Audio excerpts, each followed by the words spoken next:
여러분 반갑습니다. 드디어 경기도의 건축 이제 마지막 이야기 시간이 됐습니다. 오늘 10번째의 주제는 살림집입니다.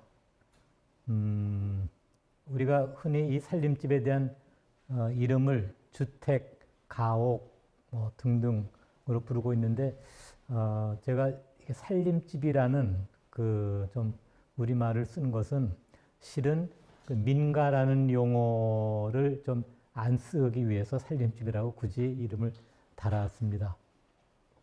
그동안은 이제 우리 이런 서민들의 그 살림집을 민가라는 용어로 많이 건축 조사하시는 분들이 사용했는데 민가라는 용어를 처음 사용하게 된 과정들이 일제 식민지 때부터 일본 사람들이 그 주거 조사를 하면서 사용을 했고요.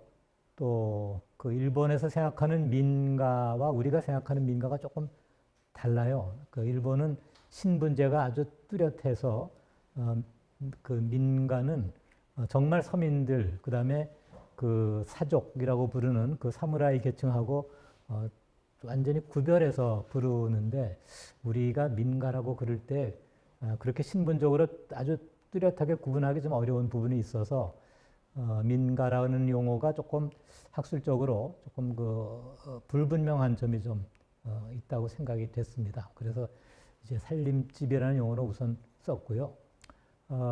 이제 지금 우리가 볼 수 있는 것은 거의 다 농촌의 아주 궁벽한 곳에 초가집이 좀 남아 있는 것을 그런 민가 또는 이제 그 서민주택이라고 생각하지만 실제로는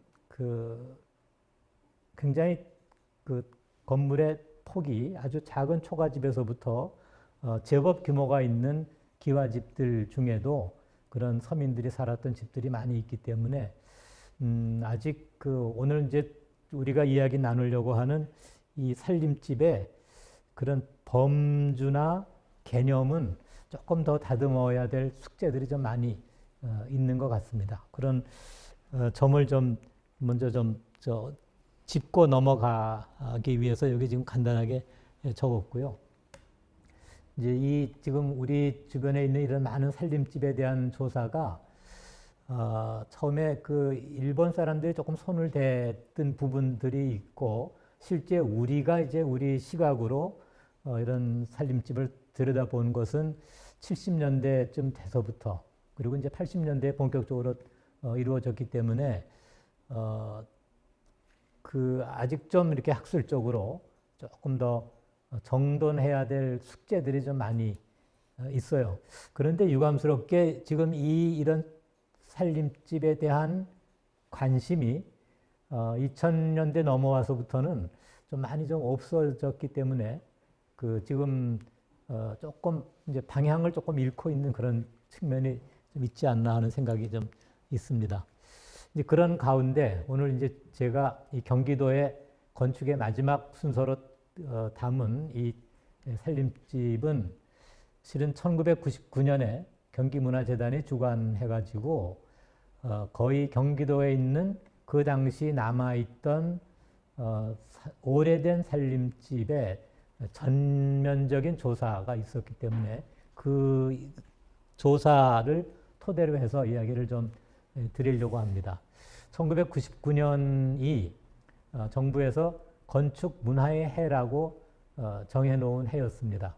그리고 그 건축 문화의 해에 경기문화재단에서 무언가 좀 의미 있는 작업을 무엇을 할까 하고 이제 논의를 하다가 경기도에 이 99년도 정도만 해도 아직 좀 오래된 살림집들이 많이 좀 있었어요. 그래서 이제 더 없어지기 전에 지금이라도 좀 조사를 하자 이렇게 돼서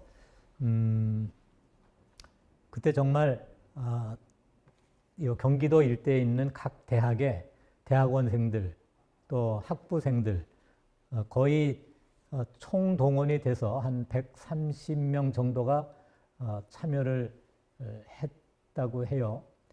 그리고 이제 각 지역으로 그 조사 대상을 골라서 그 이제 오래된 집들이 남아 있다는 그 정보들을 다 모아가지고 그 한 5천 동 정도를 조사를 했습니다.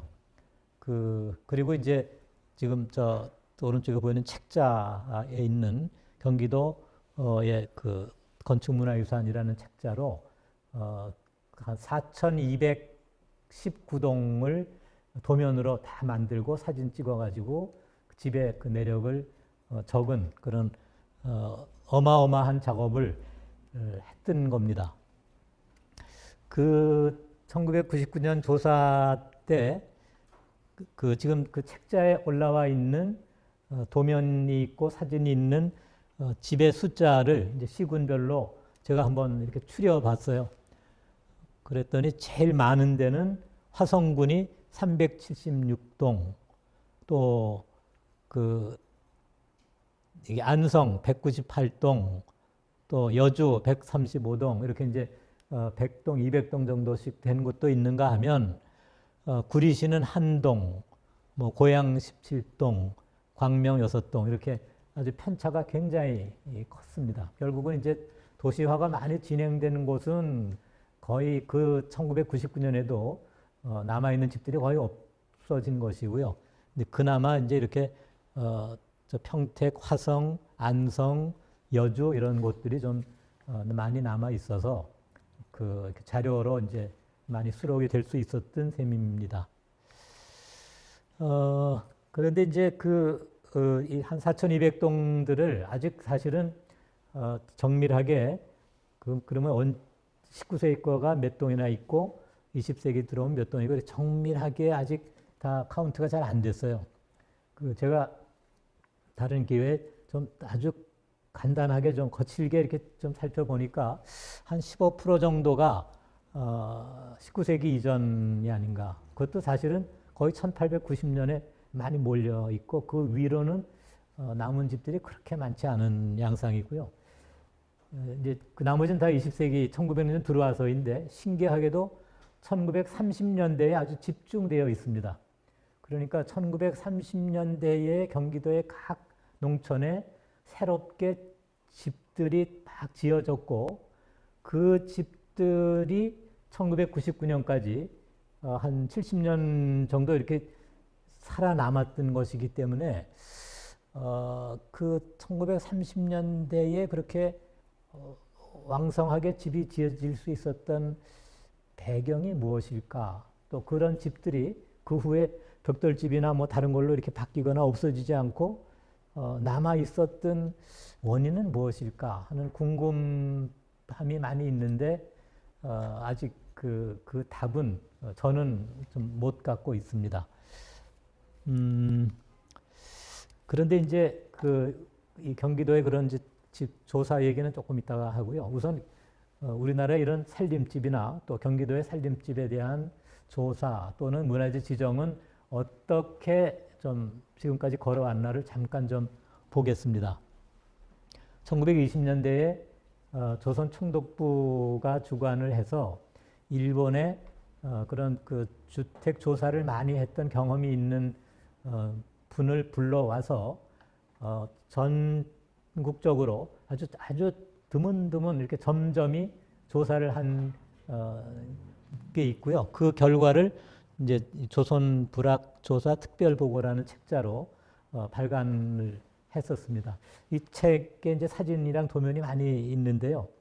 여기는 이제 광주 분원의 모습인데 여기 기와집 한 채 빼놓고는 전부 초가집이 아주 이렇게 옹기종기 모여 있는 모습이 있고 이제 개성 같은 경우에는 제법 기와집들이 이렇게 이제 어떤 한 촌을 구성하고 있는 모습도 담겨 있습니다. 그런가 하면 이쪽은 함경도에서 1920년에 이제 조사한 도면인데 보면 이렇게 방이 앞에 하나 있고 뒤에 또 있고 그리고 여기 이제 정지관이 있고 그래서 이런 평면 형태를 함경도에서 이제 그 조사한 분이 이렇게 스케치를 남겨놔 봐요. 이쪽은 개성 시내에서 이제 여러 가지 조사를 남겼는데 이게 뭐 우물을 사이에 두고 이쪽에 집이 있고 이쪽에 집이 있고 여러 집들이 이렇게 아주 도심 한복판에서 구성되어 있는 모습도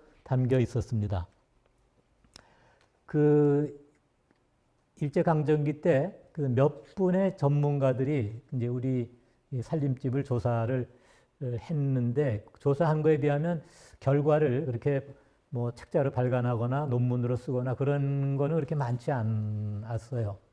그러고 나서는 이제 우리가 광복 맞고 그 한 10년, 20년 정도를 이런 그 주택에 대해 조사하거나 관심을 두지 못하고 뭐 정말 그 살아남느라고 이제 아주 힘겨운 시간을 보내는 사이에 아주 빠른 속도로 집들이 좀 사라졌죠. 특히 도시 지역에 있는 집들은 거의 뭐 조사할 겨를이 없이 그 이제 사라지고 그나마 이제 농촌 지역에 조금 남아 있었고요. 이제 이거를 빨리 어떻게 좀 조사를 해야 되겠다 하는 거를 이제 의식한 것이 60년대 말쯤 됩니다. 그때 이제 이 새마을 운동이 시작돼 가지고 초가집이 막 없어지는 와중에 문화재관리국에서 민속종합조사라는 그 사업을 만들어서 이제 도별로 그때는 주로 이제 민속이 중심이 되고 거기에 이제 그 살림집 가옥에 대한 조사들이 좀 포함돼 가지고 68년서부터 이제 도별로 하나씩 했어요. 경기도는 77년에 그 조사를 했고 그 지금 명지대학에 계셨던 김홍식 교수께서 그때 아마 아직 그 학교 가기 전이었는데 29인가 30살쯤에 그 거의 뭐 그 정말 맨발로 뛰면서 그 집들을 이제 조사했었습니다. 근데 이 77년도에는 다 하는 게 아니고 경기도에서 3개 마을을 골라가지고 해안가 마을 하나, 또 그 농경이 아주 잘 발달된 곳 하나, 또 도심에 가까운 데서 하나 이렇게 3군데만 조사를 해서 지금 여기 화성의 정남면, 양평의 강하면 이런 곳을 조사하고 도면을 남겼는데 여기도 이렇게 양평에 보면 방이 앞에 하나 있고 뒤에 있고 이렇게 두 줄로 이렇게 간 모습이 보여요. 화성에 있는 집은 이렇게 기역자 형태로 이렇게 꺾인 안채와 또 기역자로 된 바깥채가 있는 모습들이고요. 그래서 이 70년대까지도 그냥 이렇게 점점이 이런 집들이 이런 지역에 있구나 하는 거를 그저 알아차리는 정도였던 것 같습니다. 이제 그 후에 80년대 들어와서 그때까지는 이제 저 살림집을 문화재로 생각하지도 않았고 문화재 지정도 거의 하지 않았었습니다. 그러다가 이제 문화재관리국이 이런 살림집도 문화재로 지정해야 되겠다라고 생각한 것이 80년대 한 중반쯤 되고요. 이제 그 우리 문화재 지정 항목 안에 민속자료, 국가지정은 이제 중요 민속자료라는 항목을 넣어가지고 물론 거기에는 이제 정말 민속에 대한 무슨 탈춤이나 뭐 이런 것도 포함되고 살림집도 일부 포함되는 사업을 80년대 들어와서 시작했습니다.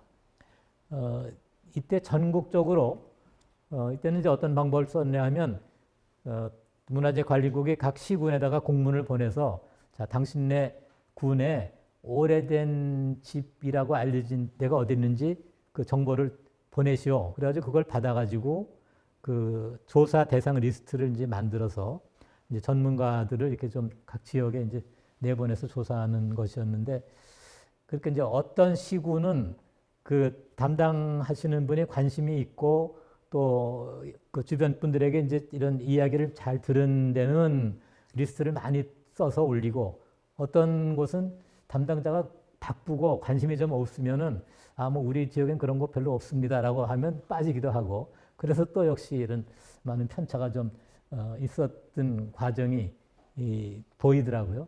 이제 그 과정에서 1983년, 4년에 이제 지정 조사를 해서 전국적으로 한 60동 정도가 중요 민속 자료가 됐습니다. 그 가운데 이제 우리 경기도는 8동이 그 문화재가 될 수 있었고요. 이제 조사하다 보면 현장에 가서 그럼 이 집 집주인이 누굽니까? 그러면 이제 그 당시 사시던 분이 이제 아무개입니다. 그러면 이제 그 아무개 고가 이렇게 되잖아요. 그게 이제 문화재 명칭이 되어 버립니다. 근데 그 중에는 소유주가 아닌데 살고 있는 사람도 있을 수 있고 또 이름을 제가 기억을 못해서 이름이 좀 틀리기도 하고 그래서 초기에 이제 이 지정된 명칭들이 좀 이렇게 그 정확하지 않은 것들이 많이 있었어요. 그래서 나중에 그 이제 이 지정 명칭을 이제 몇 차례 걸쳐서 이제 좀 고친 과정이 있습니다. 여기 지금 수원 광주이식 고택이라는 집은 바로 수원 파장동에 있는 초가집 지금도 잘 남아 있죠. 이 집은 처음에는 이병원 고가라고 불렀는데 그 당시에 그 할아버님 그 존함이었어요. 근데 그거를 문화재 이름으로 해놓으니까 막 아무나 와서 여기 이병원 집이 어디요 이렇게 이제 되니까 좀 민망하잖아요. 그래서 그 뒤에 그 집을 실제로 잘 일구신 분이 그 부인이셨나 봐요. 근데 그분이 이제 월곡에서 오신 분이어서 월곡댁이라고 불렀대요. 그 마을에서는. 그래서 그 집을 이제 월곡댁으로 한번 고쳤다가 이제 그분들이 이제 다 지금 안 계시니까 명칭이 좀 적당하지가 않다. 그래서 지금은 어쨌든 그 집에 이제 본을 따서 수원의 광주이씨 고택 이렇게 이제 부르고 있습니다. 그러니까 이렇게 이제 명칭도 아직 아주 혼란스러운 부분이 있고 집도 사실 살림집이라는 것은 살다 보면 계속 늘리기도 하고 줄이기도 하고 이렇게 변화가 많은 부분인데 자 어떤 부분이 원래의 집의 모습이고 어떤 부분이 좀 나중에 고쳐진 부분인가 하는 것도 좀 잘 이렇게 파악하기가 어렵고 또 고쳤다고 해서 그럼 그 부분은 없애버려야 될까 그것도 또 그 판단이 좀 어렵고 아무튼 숙제가 많이 있는 가운데 지금 이렇게 이제 경기도에도 8동을 처음에 지정할 수 있어서 그나마 이런 초가집도 지금 남아 있는 셈입니다. 이쪽도 이제 명칭이 지금 처음 문화재 지정 명칭하고 지금 많이 좀 달라지긴 했는데 아주 이렇게 잘 갖춘 큰 기와집도 이렇게 남길 수 있었습니다. 지금 앞에 보여드린 거는 이제 문화재청이 지정한 국가 지정 문화재고요. 이 두 개는 경기도가 지정한 것입니다. 그러니까 이제 그 80년대에 전국적인 그 대상 리스트를 받아가지고 중요한 것들은 우선 국가 지정으로 해놓고 또 나머지들은 시도에서 이제 지정할 수 있도록 이렇게 좀 위임을 해서 경기도에서 여기 좀 가평 있는 이천보 고가, 일산의 밤가시 초가 이런 집들이 이제 지금 있는데 경기도에서 지금 도 지정으로 되어 있는 이런 그 민속 문화재는 그렇게 많지는 않아요. 이게 이제 역시 타 지역 경상북도 같은 데는 뭐 저 이런 집들이 뭐 아주 뭐 그 널려 있는데 경기도는 역시 이런 그 주택이 그 잘 좋은 모습으로 잘 남아 있는 경우가 그렇게 많지는 못합니다. 이제 이렇게 이제 조사가 점점 늘어나면서 이제 이 집들에 대한 어떤 그 평면 형태를 좀 분류해야 되겠다 하는 그런 공부들이 이제 시작됐습니다.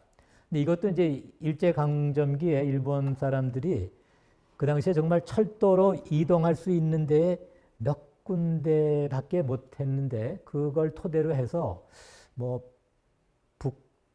북부형이니 서부형이니 남부형이니 이런 이제 그 분류를 만들었었는데 그건 이제 나중에 많이 조사가 늘어나면서 그런 분류는 좀 안 맞구나 하는 걸 이제 이미 다 확인이 됐습니다. 실은 이제 이런 살림집은 북한에서 우리보다 훨씬 빨리 벌써 1950년 말에서 60년 사이에 굉장히 넓은 지역을 조사를 해서 그 북쪽 나름대로의 어떤 그 계통화를 이렇게 좀 만들었었어요. 근데 그쪽에서 이제 만든 그 큰 틀이 이렇게 조사를 많이 해보니까 집이 아까 그 잠깐 함경도에서 봤던 집 같이 방이 앞에 한 줄 있고 뒤에 또 한 줄 있는 이렇게 두 줄로 쭉 가는 집들이 주로 이제 산간에 많이 있고 평야지로 가면은 그냥 한 줄로 쭉 이어지는 집이 있어서 북쪽에서 이제 그 두 줄로 된 집을 양통집, 한 줄로 된 집을 외통집 이렇게 이제 불렀습니다. 그리고 이제 우리도 이제 70년, 80년대 조사를 막 해보니까 역시 그렇게 이제 두 줄로 나가는 집과 한 줄로 나가는 집이 큰 계통이 좀 다르구나 하는 걸 이제 알게 돼서 지금 우리는 이렇게 두 줄로 나간 집을 겹집이라고 부르고 있고 이제 한 줄로 된 것을 홑집이라고 부르고 있습니다. 뭐 그 사람에 따라서는 그냥 양통, 외통 이렇게 부르기도 하고요. 그래서 이제 대충 전국적으로 그 이런 서민들의 살림집은 어떤 틀이다 하는 거는 이제 어느 정도 개념이 잡혔습니다. 지금 우리가 이렇게 모여 있는 이 한옥 전시관에 1층에 가면 그 주택들 이렇게 전시한 부분에 이제 저 오른쪽에 있는 것 같은 요 판넬이 있습니다. 저 판넬은 제가 지난번에 와서 사진을 좀 찍어서 저기다 붙여놓은 건데요. 여기 이제 한반도 지도에 이 함경도에서부터 강원도를 따라서 이렇게 산간에 쭉 있는데 여기가 좀 색깔이 조금 짙은 회색이고 요 지금 평안도, 황해도, 경상도, 충청도, 전라도 조금 노르스름하게 되어 있는데 이렇게 노르스름하게 되어 있는 부분이 홑집이 있는 곳이고 이제 약간 회색빛이 나는 이 함경도에서 강원도 산간에 있는 쪽이 홑집이 이렇게 많이 분포되어 있는 곳입니다.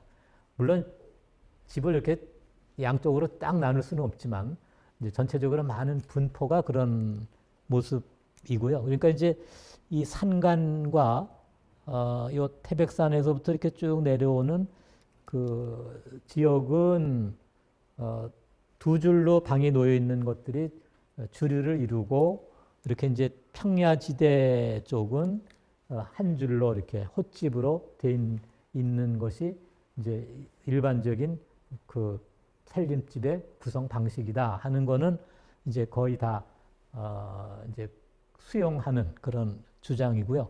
이제 이 홑집은 지역에 따라서 조금씩 집 짓는 평면을 짜는 방식이 조금 달라서 북쪽은 이제 평안도나 황해도 쪽은 대청마루가 좀 적어요.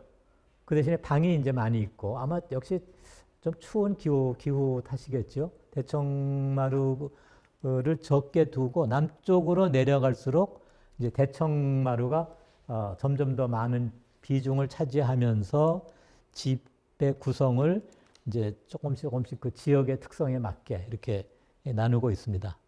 이 중에 이제 경기도에서 제일 많이 볼 수 있는 것은 이렇게 이제 기역자로 꺾인 그 안채를 두고 바깥에다가 다시 요 반대편으로 기역자로 꺾은 문간채를 두어서 서로 요 두 집이 약간 거리를 두고 있는 모습입니다. 그래서 저런 거를 튼 미음자라고 이제 그 이름을 하나 만들어서 지금 붙이고 있어요.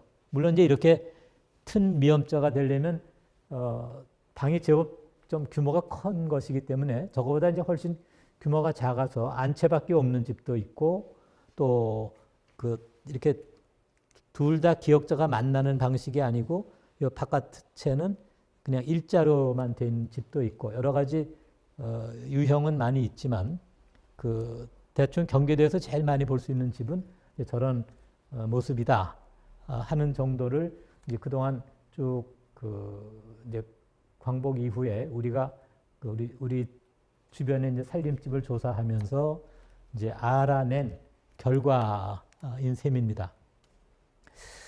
이제 그 1999년에 그 한 4,200동을 이제 그렇게 이제 다 책자로 만들어서 그 정리는 해놨는데 그 이후에 지금 20년이 조금 더 넘었는데 그 이후에 그거를 이제 이렇게 책자로 도면을 그리고 사진을 찍어서 집을 정리한 것까지는 했는데 그럼 그걸 모아서 자 이제 여기서 어떤 이야기를 과연 좀 우리가 끄집어내서 우리 경기도 지역에 살림집이 갖고 있었던 그 어떤 그 특성이나 이런 그 지역의 어떤 그 색깔이 있는가를 좀 찾아내야 되는데 그 작업은 아직 못하고 있습니다.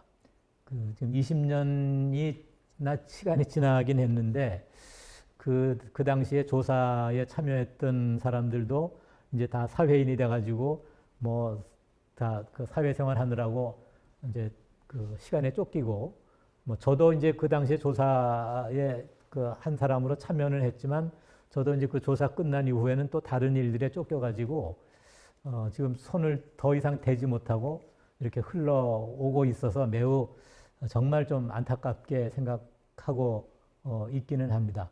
오늘은 이제 그 중에서 제가 한두 가지만 그 좀 눈여겨본 거를 좀 그 소개해서 지금 이 그 99년의 그 조사가 얼마나 중요한 것이었나를 조금 이야기하는 정도만 드리겠습니다.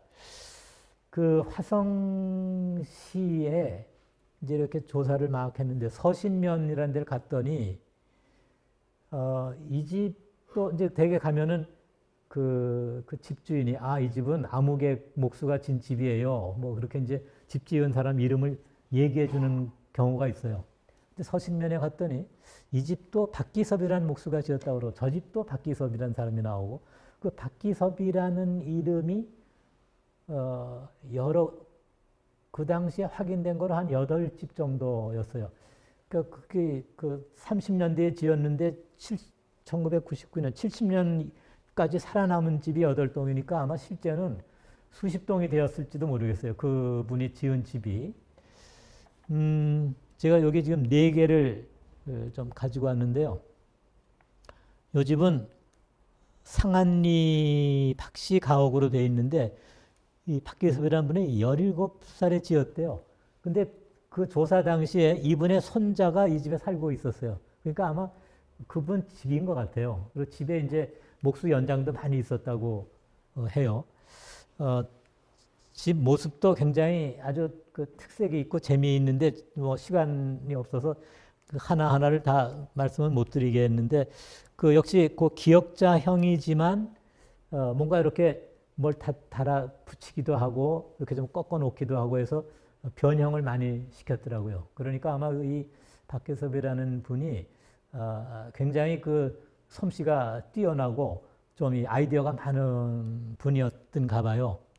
여기는 그 같은 서신면에 이제 다른 집인데 대개 이제 그 집들이 다 30년대에 지었더라고요. 역시 이 집도 이렇게 튼 미음자면서 그 안채를 조금 더 크게 확장한 모양이고요.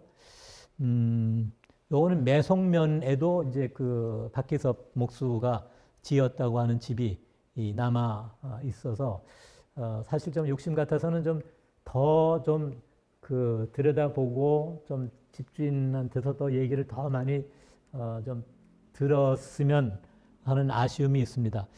근데 지금 이제 이 집이 있는지 없는지 잘 모르겠어요. 그 후에 이제 더 추가 조사를 하지 못해서요. 이 집도 그 박기섭 목수가 지은 곳인데 여기는 남양읍입니다. 그러니까 이제 남양이라는 곳이 이제 화성시 안에 그 이쪽 바닷가에 가깝잖아요. 이 경기도에서는 손꼽히는 목수가 수원 목수하고 남양 목수 두 지역이었대요. 이 남양이라는 곳은 이제 그 충청도 안면도에서 안면도가 이제 정부에서 운영하던 국유림이 곳인데 안면도에서 나무를 비면 그거를 남양포구로 가지고 왔답니다. 그러면 남양포구에서 목수들이 우선 뭐 나무 껍질을 다 비고 좀 이렇게 제목으로 쓸 수 있게 1차적으로 가공을 해서 그래서 목수들이 거기 많이 계셨다고 해요. 그리고 이제 그 나무가 다시 이제 서울이나 다른 큰 곳으로 이제 갔다고 하고요. 그래서 여기도 제법 그러니까 이런 좋은 주택들이 좀 있고 아마 박기섭 씨 말고도 더 몇 사람 더 그 이름 있는 목수들이 좀 계셨던 것 같더라고요. 그 이 박기섭이라는 분은 이제 나중에 제가 이제 이 박기섭 해가지고 그 네이버에 그 뉴스 라이브러리 옛날 신문 그 정보가 들어있잖아요. 그래서 거기를 쳤더니 1960년에 이제 그 진주 촉성루가 6.25 때 이제 불나버려서 촉성루를 다시 지었는데 그 촉성루의 도편수를 맡아가지고 이 상장을 받았다는 기사가 있어요. 그래서 이 박기섭이라는 분이 그 화성에서만 활동한 게 아니고 이렇게 진주 촉성루까지 이렇게 다 도편수일을 했던 활약을 하셨구나 하는 것도 알 수 있었고요. 그러니까 그 경기도에서 활동하시던 그 목수들이 이제 그 6.25 이후에 또 우리나라 여러 그 건축에도 활약을 많이 했다 하는 것도 좀 짐작할 수 있었습니다. 이제 그래서 그런 이제 화성시에서 있었던 목수도 그 조사를 통해서 이제 알 수 있었고 또 하나는요. 이것도 특히 이제 그런 화성시나 안성시 이런 쪽에서 많이 있는 집인데 다른 곳에서는 볼 수 없는 그런 구조가 있어요. 이 경기도 남쪽, 또 충청도 북쪽하고 이제 볼 수 있는데 여기 그림에 있듯이 이렇게 그 보통 이제 이 집은 제일 높은데 종돌이라는 것이 있고 이렇게 이제 경사가 져서 그 다음에 밑에 도리가 생기는 법인데 이 경기도 남쪽에 있는 주택은 이 종돌이가 없어요. 종돌이가 여기 있었는데 이걸 없애고 이렇게 두 개가 나란히 있는 도리만 두고 그 다음에 이제 이렇게 나와요. 왜 이렇게 했을까라고 생각해 봤더니 그 보통 이제 이런 집은 여기 툇마루가 아주 널찍한 집들이에요. 툇마루를 널찍하게 내면서 집의 위에 그 구조를 조금 간략하게 생략한 방식이더라고요. 그러니까 이제 재료는 좀 절약하면서 방은 좀 널찍하게 쓰려는 그런 생각들이 그 경기도 남쪽에서 이 농촌 지역에서 나왔나 봐요. 그래서 이거를 지금 사량집이라고 부르기도 하고 이거는 이제 사실 공식적인 명칭은 없는데 그 편의상 어쨌든 도리가 4개밖에 없는 집이어서 보통은 옛날 집은 3량집, 5량집, 7량집 이렇게 홀수로 나가는데 이렇게 4량집이라는 아주 좀 독특한 것도 이 경기도에서 이제 볼 수 있습니다. 예를 들어 이런 집이에요. 그러니까 여기 지금 가운데 종돌이가 하나 더 있어야 되는데 걔를 없애고 이렇게 수평으로 석가래를 둔 방식입니다. 그래서 여기 지금 태를 널찍하게 쓰려는 그런 그 의도가 담겨 있었습니다.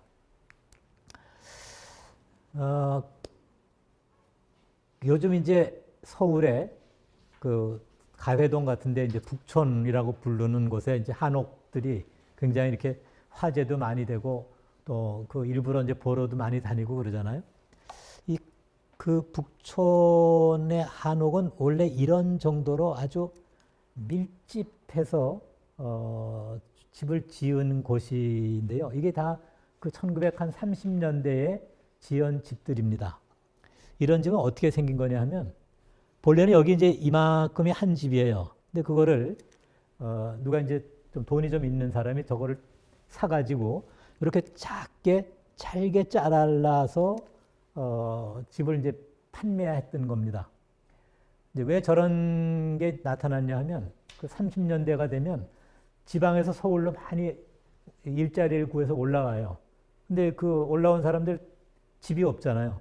또 서울에 있는 사람들도 분가해가지고 자기 새로운 집을 갖고 싶어 하는 욕망들이 많이 생겼기 때문에 주택은 부족하고 그래서 이런 큰 집을 사가지고 이렇게 잘게 막 잘라서 똑같은 집으로 이렇게 여러 개를 지은 것이 지금 가회동에서 보는 북촌에 있는 그 한옥들이에요. 그래서 그런 집은 뭐 그 나름대로 그 도심지 아주 한복판에 그 이렇게 아주 좁은 땅에서 이렇게 밀집해서 집을 지은 그런 노력도 아주 훌륭하고 또 그런 주택 부족 문제를 해소하는 그런 긍정적인 기여도 하고 그런 장점이 많이 있지만 이게 또 그 옆집하고의 그 소음 관계 또 마당도 너무 좁아서 거의 뭐 마당이라고 하기 어려울 정도의 이런 이제 비좁은 공간이 갖고 있는 그런 한계들이 많이 있습니다. 거기에 비하면 이 경기도의 그 살림집은 정말 그런 그 아주 비좁은 그런 뭐 제약에서 벗어나서 비교적 아주 여유 있는 대지 조건 속에 향을 잘 살려서 그 아주 그 좀 넉넉한 그야말로 좀 풍요로운 주거 공간을 만드는 것이 또 경기도의 살림집이 갖고 있었던 특징이 아닌가 이런 생각을 해서 그 이런 그 경기도의 농촌 지역에 있었던 살림집이 갖고 있었던 장점들이 굉장히 많아요. 그거는 이제 서울의 북촌에 있는 그런 그 집이 갖고 있는 장점과는 또 전혀 다른 그 차원의 그런 또 큰 의미가 있는 부분이 있는데 너무 이제 이 그 덜 알려져 있고 또 가치를 이렇게 좀 인정받지 못하는 측면이 좀 많이 있어서 좀 아쉬운 거지요.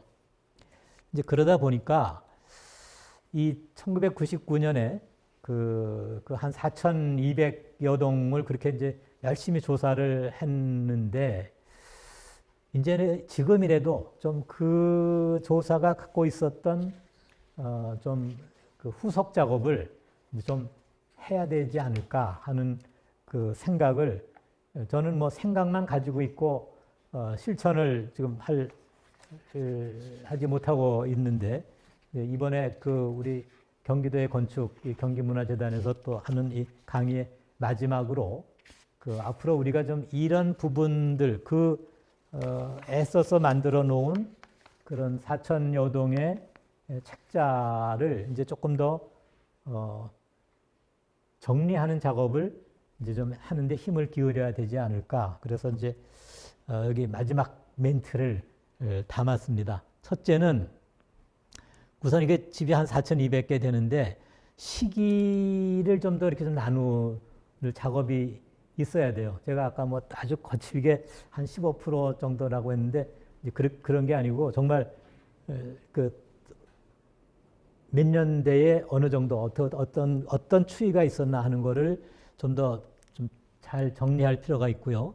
두 번째는 이제 아까 제가 화성시만 소개해 드렸지만 저 여주는 또 여주대로 또 북쪽에 동두천시는 동두천시대로 각각의 지역 특성이 조금씩 다른 듯합니다. 지금은 뭐 경기도의 어느 지역을 가도 집들이 다 비슷비슷해서 특성을 못 가지고 있는 것 같아서 이제 이런 그 불과 뭐 요 한 5, 60년 전에 가지고 있었던 특성들을 조금 더 꺼집어내는 것이 지금 이제 우리 경기도의 이런 그 주거 환경을 조금 더 의미 있게 할 수 있지 않나 그런 생각이 들고요. 그 다음에 이제 그런 각 지역의 차이점을 꺼집어내서 정말 경기도의 살림집은 어떤 그런 장점과 어떤 또 좀 우리가 앞으로 좀 더 계승해야 될 특성을 가지고 있나 하는 거를 좀 더 그려낼 필요가 있겠고 집집마다 아주 그 세부의 디테일을 보면 아주 재밌는 부분들이 많아요. 창문도 다 조금씩 다르고 툇마루 짜는 방법도 차이가 있고 그래서 그런 세부들도 좀 더 좀 꺼집어내고 이제 마지막으로 아까 그 박기섭 목수만 소개해드렸지만 그분 말고도 이름이 확인되는 그 기술자들이 제법 나와 있더라고요. 그래서 그런 기술자들의 그 활동도 좀 더 찾아내고 이런 작업이 기왕에 이제 1999년에 경기문화재단이 이제 손을 댔으니까 이제 한 20년 지났으니까 이제 경기문화재단이 이 작업의 후속을 마무리를 좀 더 책임을 지는 그런 좀 계기가 되었으면 하는 바람을 갖고 우선 오늘 저 10번째 이 살림집 강의에 대한 이야기를 마치기로 하고요. 이제 오늘 마지막으로 이제 조금 한마디만 더 말씀드리면 제가 이제 이 강좌 부탁을 받고 경기도에서 건축에서 무엇을 얘기할까 하다가 일단 제목을 하나 정해놓고 뭘 해야 그 다음에 잡히겠다. 그래서 이제 국리 끝에 제목을 풍요롭고 다양한 경기도의 건축 이렇게 이제 제목을 잡았었습니다. 아무래도 지금 뭐 서울에 있는 그 집들이나 서울의 상황을 우리가 더 이렇게 자주 접하긴 하지만 서울과 대비해서 봤을 때 경기도는 역시 좀 넉넉한 자연 환경이 주는 풍요로움이 그 건축을 훨씬 더 이렇게 좀 값어치 있게 만드는 것 같아요.